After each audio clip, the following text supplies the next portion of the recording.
মিডিয়ার হুম। উপর রাগ বা অভিমান করে কি পুরোপুরি চাকরিজীবী হতে চেয়েছিলেন? কি উত্তর হবে? না, একদমই না। একদমই না। That's good. আমার কাছে মনে হয়েছে যে যেহেতু আমার কর্পোরেট সাইডটা আমি যেহেতু পড়ালেখাটা এই সাইডেই করেছি, স্টাডিটা এই সাইডে ছিল। সো ওটাকে একটু কাজে লাগায় আমার কাছে যেহেতু সুযোগ আছে এবং আমার কাছে মনে হয়েছিল যে মনে হয়েছিল না এখনো স্টিল নাও এটাই মনে হয় যে আসলে মিডিয়ার কাজের পাশাপাশি একটা আলাদা নিজস্ব জায়গা থাকা উচিত। সেটা জব হতে পারে, সেটা সেটা ভেবে কি বিজনেস হতে আপনি পারে। উদ্যোক্তা হয়েছেন? আপনার বিজনেস রয়েছে, রাইট? সেই প্রসঙ্গে আমরা আসবো।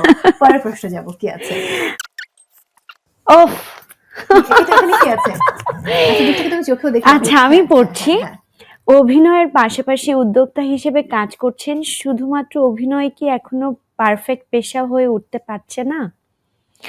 আচ্ছা, এখানে পারফেক্ট পেশা বলতে কি আমাদের এখানে আমি যদি বলি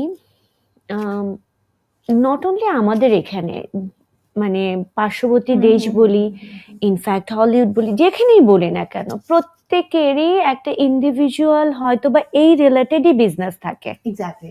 হ্যাঁ, প্রোডাকশন হাউস থাকে। প্রোডাকশন হাউস থাকে, তো এটা বিজনেস নয়? Right, অবশ্যই right. বিজনেস। তো আমার কাছে মনে হয় যে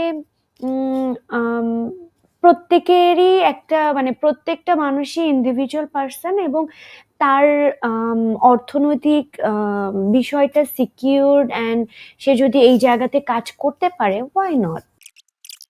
ওফ, এটা যে এই কোশ্চেনের উত্তর আমি আচ্ছা কোশ্চেনটা আগে কোশ্চেনটা পড়ি। কি? হ্যাঁ, র্যাম মডেলরা অভিনয় পারেন না, আপনি কি তা মনে করেন? কি উত্তর দেবেন? আমি মনে করি র্যাম মডেল এটা তার একটা বিশেষণ।